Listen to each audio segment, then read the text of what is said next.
Hello everyone, welcome back to my channel. আমি মাম্পি চলে এসেছি আবার একটা ব্লগ নিয়ে। পুরো ভিডিওটা দেখো, কেউ কিন্তু স্কিপ করো না। তো চলো, কোথায় গিয়েছিলাম হঠাৎ করে, আর প্রথমেই কিন্তু ভিডিওটা শুরু করলাম মায়ের একটা ভিডিও দিয়ে। মায়ের এই ভিডিওটা তো মানে দেখেই সত্যি কথা বলতে আমার এখনও পর্যন্ত গায়ের মধ্যে কাটা দিচ্ছে। তো আমরা গিয়েছিলাম কিন্তু শান্তিপুরের পৌষকালী দেখতে। এটা হলো 52 হাত পৌষকালী।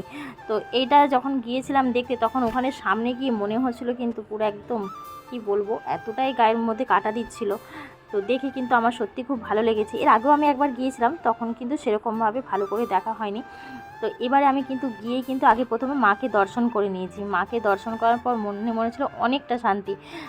আর যেদিনকে পৌষকালী দেখতে গিয়েছিলাম সেদিনকে কি বলবো, মানে ঠান্ডা একদমই ছিল না। আমরা যখন প্রথমে এখান থেকে গঙ্গা পার হয়ে আমাদের এখান থেকে যেতে হয়, তো সেদিনকে একদম ঠান্ডা ছিলই না। আর সেই জন্য এতটাই কিন্তু ভিড় হয়েছিল। আর মানে লঞ্চের মধ্যে এত ভিড় হয়েছে, মানে সেদিনকে এতটাই ঠান্ডা কম, সে তো বলার কথা না। যখন বাড়িও ফিরছিলাম সেরকম ঠান্ডা ছিল না।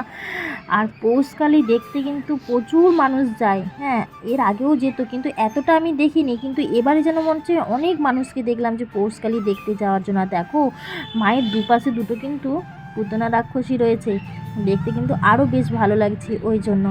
তো শান্তিপুরে এটা কিন্তু পুরো একদম খুবই ফেমাস। আর সব থেকে আরেকটা যেটা ফেমাস হলো শান্তিপুরের রাস, দুটোই কিন্তু খুব ফেমাস কিন্তু এখানে।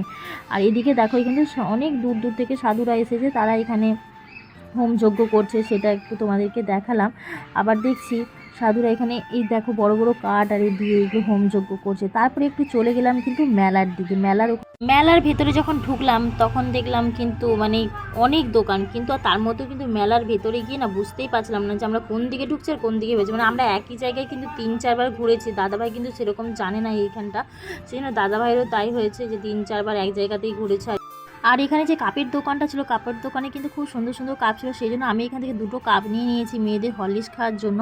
আর এখানে দেখো এক দাদাভাই কিন্তু ক্যান্ডি আর পপকর্নের দোকান দিয়েছে, সেটা হলো তোমার দাদাভাইয়ের চেনা, সেই জন্য সেখানে দাদাভাই একটু দাঁড়িয়ে কথা বলছিল। আর এখানে দেখো কিন্তু দাদাভাই এখান থেকে কিন্তু একটা পপকর্নের প্যাকেটও দিয়েছিল আমার মেয়েকে। তারপরে চলে আসলাম কিন্তু এখানে দেখো নাগরদোলনার এখানে। এখানে এসে কিন্তু দেখছি প্রচুর ভিড়, মানে মানুষ নাগরদোলনায় উঠবে বলে রেডি হচ্ছে। আর আমার এই নাগরদোলনায় উঠতে কিন্তু একটুও ভালো লাগে না। আর আমার মেয়েরা বলছিল বেলুনে যাবো, তোমার দাদাভাই বলছে বেলুনে চেপে যদি বাচ্চা একবার ঘাড়ে যদি লেগে যায় তাহলে কিন্তু বিপদ ঘটে যেতে পারে, সেই জন্য কিন্তু দাদাভাই বেলুনে ওঠায়নি ওদেরকে। তারপরে চলে আসলাম এখানে চুড়ির দোকান। আর এই চুড়ির দোকান দেখলে আমার যেন মনে হয় সব চুড়িগুলো নিয়ে বাড়িতে চলে যায়, সেই জন্য কিন্তু সব চুড়ি তো বাড়িতে নিয়ে যেতে পারবো না, তাই দুজন চুড়ি কিনে বাড়ি চলে আসলাম। আর তোমাদের দাদাভাইকে যেই বলেছি চুড়ি কিনবো, সেই কিন্তু তোমাদের দাদাভাই আমাকে সাথে সাথে কিনে দিয়েছে, যেহেতু আমি চুড়িটা পরতে পছন্দ করি সেই জন্য।